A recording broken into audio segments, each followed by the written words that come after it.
Hey everybody, how's it going today? We have had lots of requests from the recipes that we put up online recently to kind of show you guys some of what we do in our kitchen, and so we thought we would do kind of a new baking blog. Somebody had called it once Baking with Babies, so for the moment that's what we're calling it. So today we thought we'd share with you what we're doing in our kitchen today, because we do like to bake at home a lot, and since you guys are at home too. This is a fun and fairly easy recipe for really, really wonderful traditional Irish or Scottish shortbread. Are you going to help me measure? Yeah. So just the basic things that you need. It's, like I said, a really easy recipe. You need flour, vanilla, butter, and powdered sugar, and that's it. There are a couple different versions of this recipe, and we'll post the recipe itself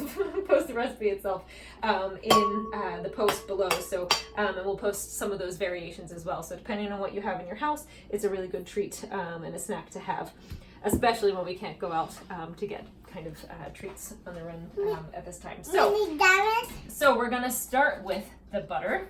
You can help me put the butter in and mix it up. Start with the butter.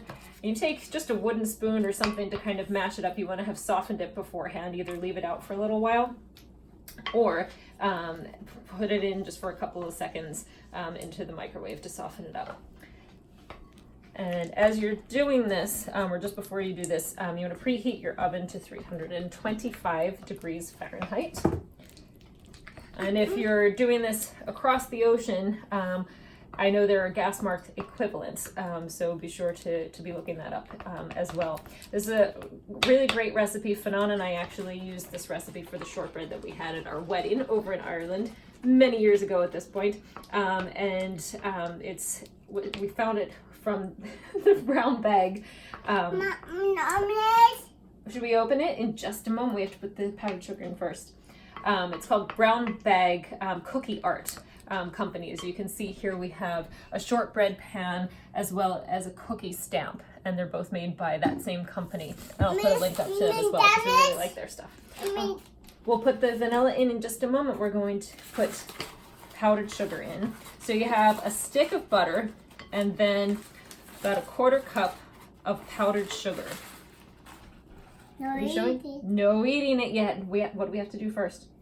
We have to bake it. Can you help me pour that in? Nice job, bud.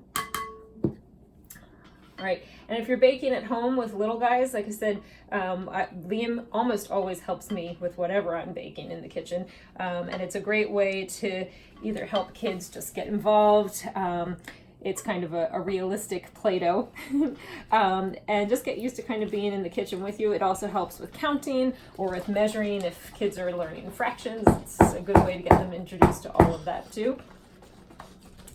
And it's kind of fun to just get your hands sticky at the same time. All right, so we do that, and then you're gonna put in some vanilla. Excuse me. Vanilla. It's usually around quarter to a half of a teaspoon, depending. We kind of just do it by do it by eye at this point. Good job, buddy. Does that smell nice? Smell nice? Mm-hmm. All right, so close that up. We'll keep mixing. The nice thing is that with this recipe, if it feels like it's a little too dry, you can just add a little bit more vanilla to it. You want to mix it on your own? And show everybody how you mix? Good job. And so while you're mixing the vanilla in, we're going to get the flour, and you only need a cup of flour. So it's a nice recipe where you get several cookies or you get a full pan of shortbread here, but you don't need a whole lot of ingredients either. So you are mixing. Mama's going to help you just a little bit. But it looks good. In just a minute, let Mama help you, and then you can mix it on your own again. So you want to mix all of that really, really nicely all together. Right, you're mixing on your own. Nice job. And then you add the flour in gradually. Okay, help me pour some of that in. All right, mix some of it up, and then we'll add some more flour in. Good job. And once you mix all the flour in, and No tasting till the end. Remember, we have to bake it first. What are we making, Liam? What are we making? Apple pie. Apple pie. Maybe in another video. We like to make apple pie in our house too. Are we making shortbread cookies today?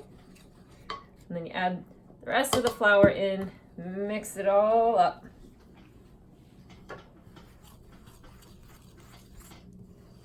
Taste testing ahead of time. And what you're going to do when you get to about this point, you're going to mix it with the spoon and then start mixing it with your hands. The recipe says that you can knead it with your hands on a board, a lightly floured board. Sometimes I do that, sometimes I don't. Either way, it seems to turn out pretty well. It's just to make sure that all of the ingredients get mixed together really, really well. And like I said, if it seems like it's a little dry, go ahead and add a little bit more of vanilla or maybe a little bit more of softened butter. It depends on... oh, that's enough. No eating. It's butter. No.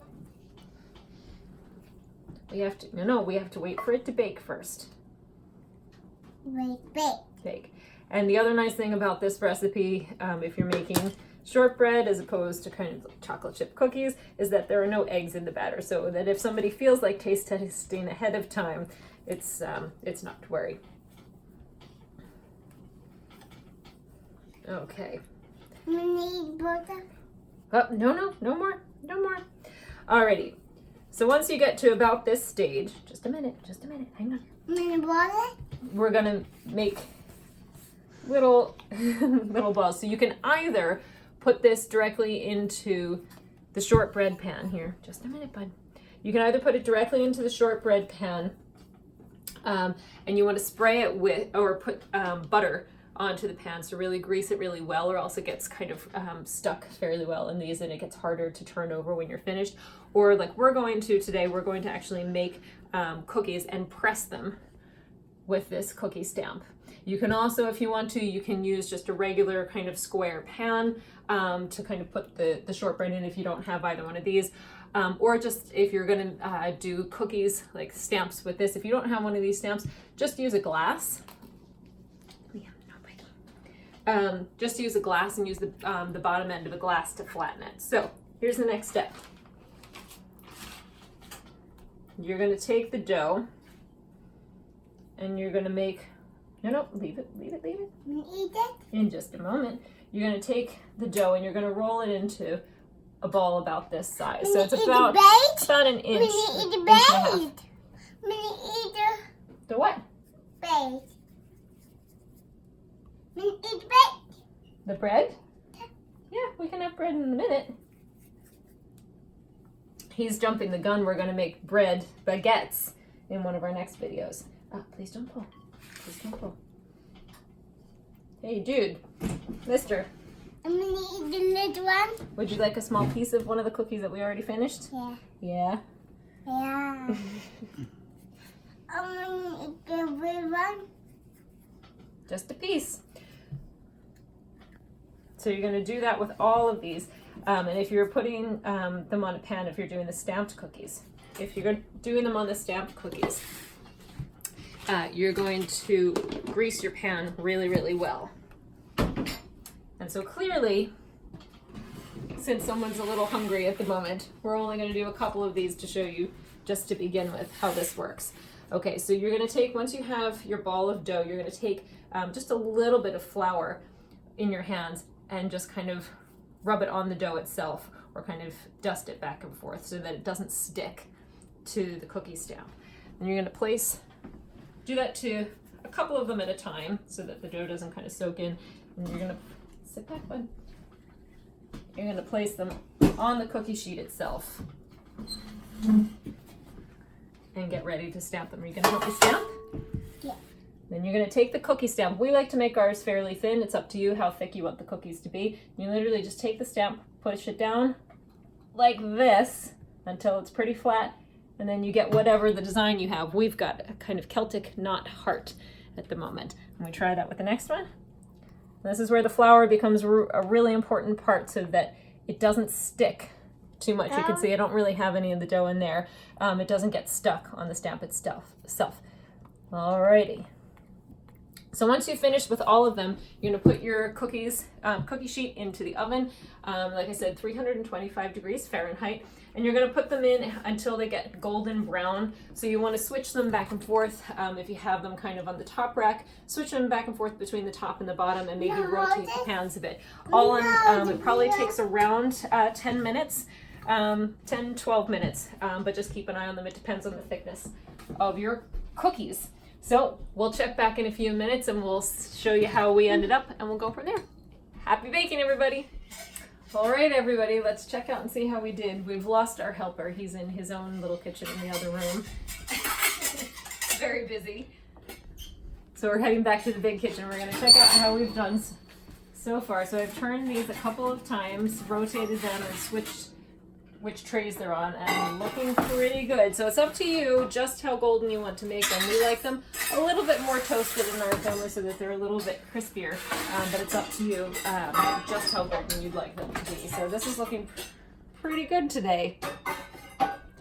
So like I said before, we'll be posting the recipe as part of the whole process. And one of the things where I learned this recipe, they have a couple different versions of shortbread, and so we'll be including them too. But it's the kind of thing that it's really easy if you want to add a little bit of nutmeg or a little bit of cinnamon if you like that kind of thing. If you just want to keep it straight and traditional, you can do that too. They have lemon shortbread, which we made before, lemon lavender shortbread. Obviously, I'm trying to think of things that you might just kind of have on hand at the moment, since it's not as easy to go out and just run to the shop at the moment. But some of the recipes that we'll put out require some different ingredients that you might not have at home, but we'll do them, kind of try and do them early on so that if you're able to still send out for them and get them back at home, you're able to do that kind of stuff. So like I said, might be a nice treat for the weekend, especially with this lovely weather, just something nice and light. So enjoy it. Let us know how you do. Post all of your different photos, and absolutely, if you have any questions, let us know about those too. You come show them? Say yay! Say happy baking! Cookies! Happy baking, you guys. Have a great weekend. Now,